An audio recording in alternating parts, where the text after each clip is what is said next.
नमस्तस्यै नमस्तस्यै नमस्तस्यै नमो नमः। या देवी सर्वभूतेषु श्रद्धारूपेण संस्थिता नमस्तस्यै नमस्तस्यै नमस्तस्यै नमो नमः। গত 2 অক্টোবর ছিল মহালয়া। তো ওই দিন আমার ছোট মেয়ে ওদের ডান্স গ্রুপের সাথে একটা প্রোগ্রাম ছিল।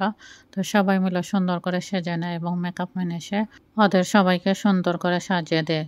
তো ওদেরকে খুব সুন্দর লাগতেছে, মনে হচ্ছে ছোট দুর্গা, এক একজনকে মনে হচ্ছে দুর্গা মায়ের বিভিন্ন রূপ।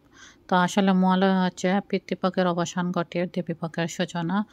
বিশ্বাস করা হয় ওই দিন দুর্গা মায়ের আগমন হয় এই ধরায়। তো মহালয়ার দিন আসলে পূর্বপুরুষদের উদ্দেশ্যে তর্পণ করা হয়। এরই মধ্যে আমাদের ছোট দুর্গা মায়েরা চলে যায় ওদের প্রোগ্রামে।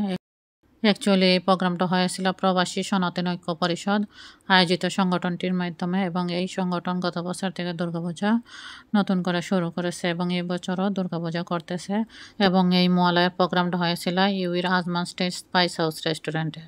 তো অনুষ্ঠানটি শুরু হয় 2 অক্টোবর সন্ধ্যা 7টা থেকে, এবং এখানে অনেক সনাতনী ভক্তবৃন্দ এসে উপস্থিত হয়।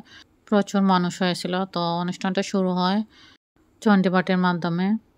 তো এখানে দলীয় এবং একক সঙ্গীত এবং নৃত্য পরিবেশন করা হয়, এবং আমার ছোট মেয়ে দলীয়ভাবে নৃত্য পরিবেশনা করে। অ্যাকচুয়ালি ও নতুন নাচ শিখতেছে, সেজন্য সে সবার সাথে নাচ করলো।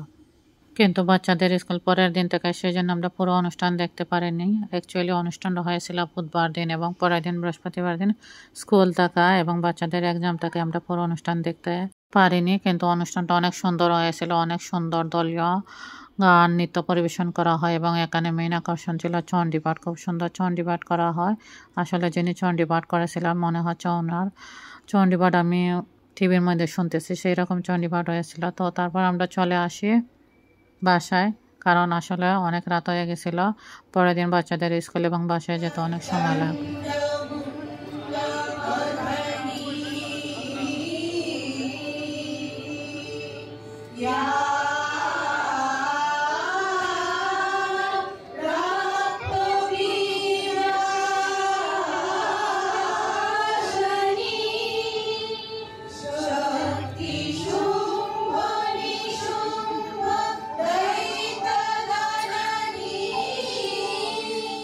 তো তারপর আমাদের ডান্স গ্রুপের বাচ্চারা তাদের পরিবেশনা করে এবং এক এক করে সবাই তাদের পারফরমেন্সগুলো পরিবেশনা করে।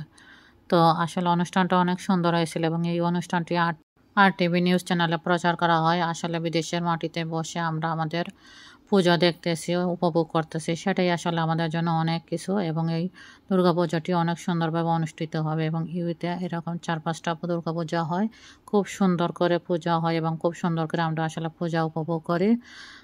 এবং এই সংগঠনটি দুর্গাপূজা অনুষ্ঠিত হবে আজমান, এবং আমাদের বাচ্চারা তাদের পরিবেশনা করবে দুর্গাপূজার সময়। যারা ইউতে সনাতনী ভক্তবৃন্দ আছেন সবাইকে দুর্গাপূজা দেখার আমন্ত্রণ রইল। সবাই ভালো থাকবেন, সুস্থ থাকবেন। দুর্গাপূজা সবার ভালো কাটুক, সুন্দর কাটুক, এটাই কামনা করি। জয় মা দুর্গা।